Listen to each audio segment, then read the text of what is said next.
Good morning, dear students. Good morning, dear students. In the last class, we had done about various types of communication. In today's class, we will focus upon grammar and a bit of writing skill.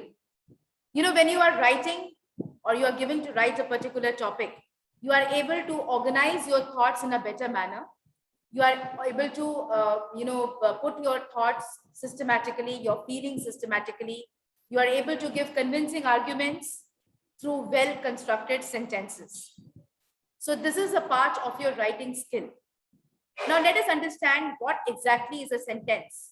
A sentence is a group of words giving a complete thought. A sentence must contain a subject and a verb. Now, there are three types of sentences. You must have learned about them earlier. The first one is a simple sentence. The simple sentence consists of a subject and a predicate. For example, I am out of paper for the printer. Will you help me with the maths homework? These are certain examples of a simple sentence.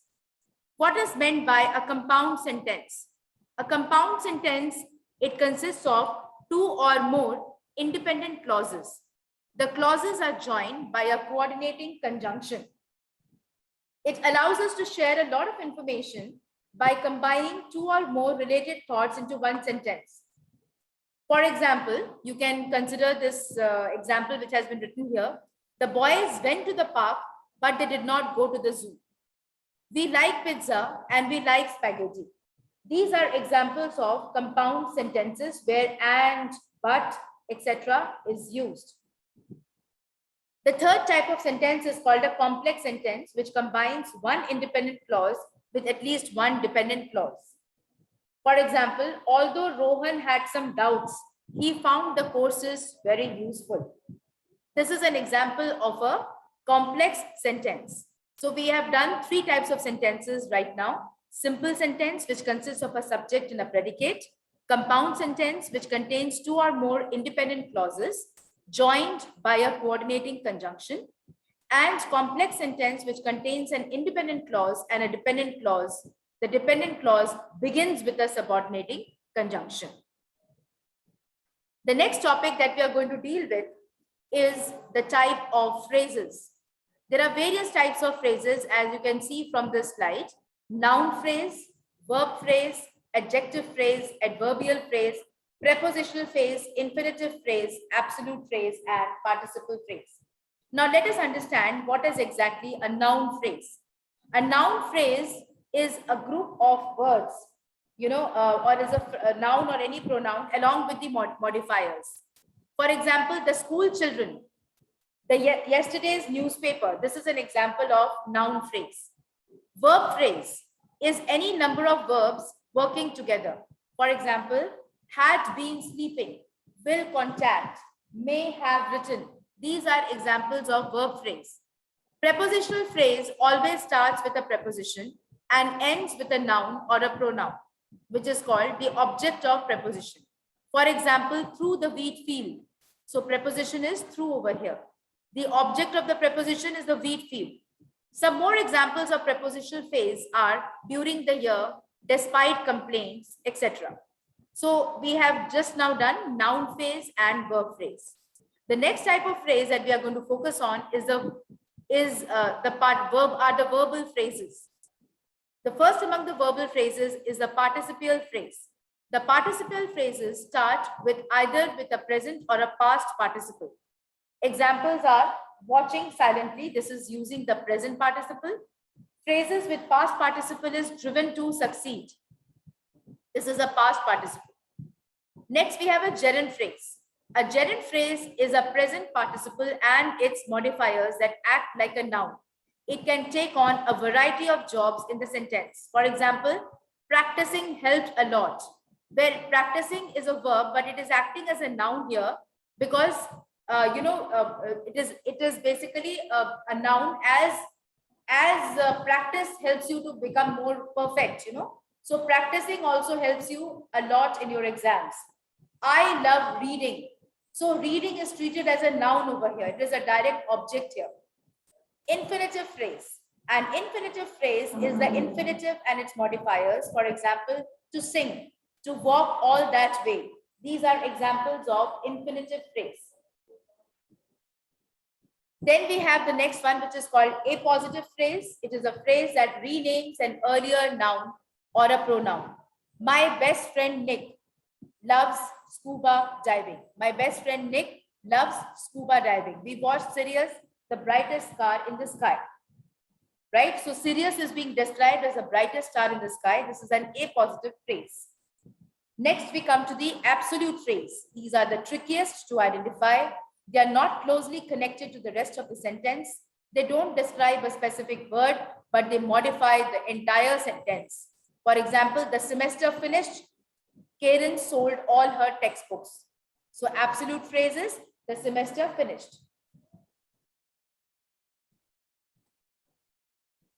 So you can attempt this worksheet here, and you can identify the words which have been put in bold. What kind of phrase do they belong to? Kinds of sentences. There are 4 kinds of sentences: declarative sentence, interrogative sentence, imperative sentence, and exclamatory sentence. What is a declarative sentence? Example, he came here today and then went out immediately. This is an example of a declarative sentence. It is a basic type of sentence. Its purpose is to basically relay the information. Next, we have interrogative sentence, which asks questions. Interrogation means asking questions. Why haven't you completed your work? Why haven't you spoken a word? These are examples of interrogative sentences. Imperative sentences do not simply state a fact, but rather tell someone to do something. That is called imperative sentence. For example, turn left at the bridge. Just go home and take a break. Nobody should talk to me after this time. Right? These are examples of imperative sentence where you are instructing somebody to do something. Exclamatory sentences where you are giving a kind of expression. Hey, I burned my hands. Or example, wow, he has just got an appraisal.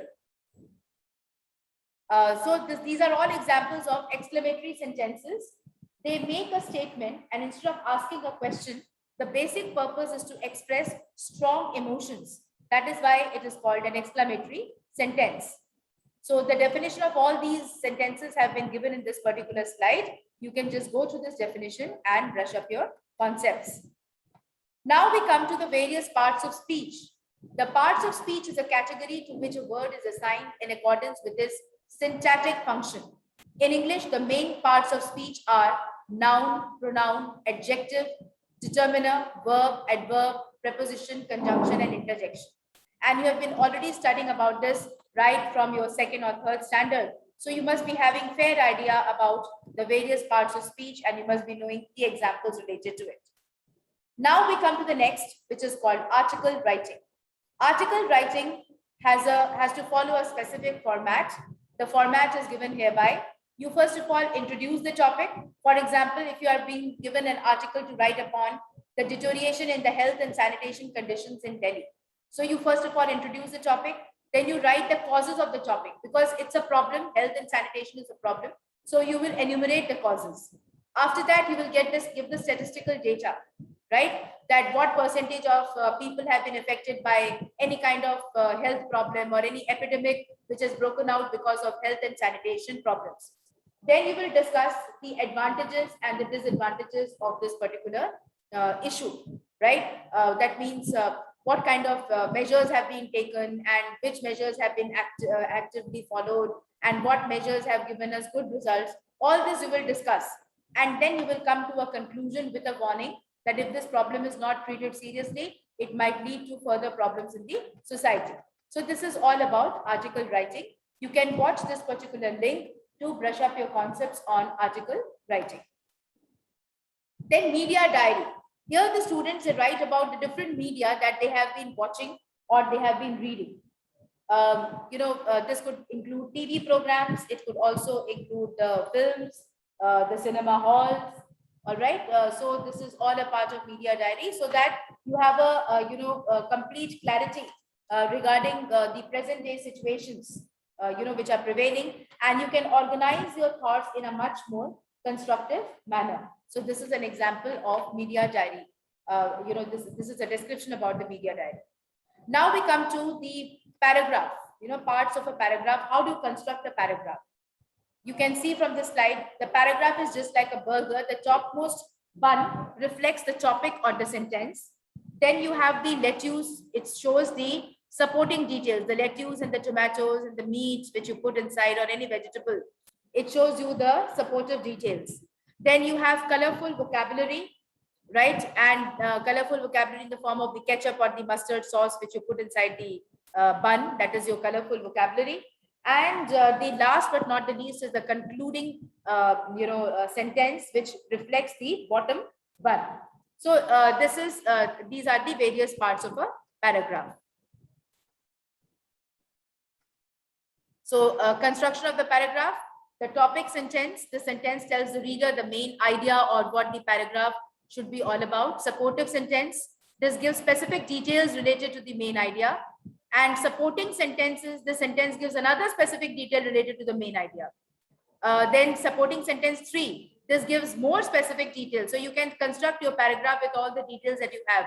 Preliminary details, some description, some supporting details, etc. And the concluding sentence refers to the topic sentence and sums up the main idea of the paragraph. You can look up this particular link and you can further get a clarity regarding how to construct a paragraph. With this, we come to an end to the communication skills.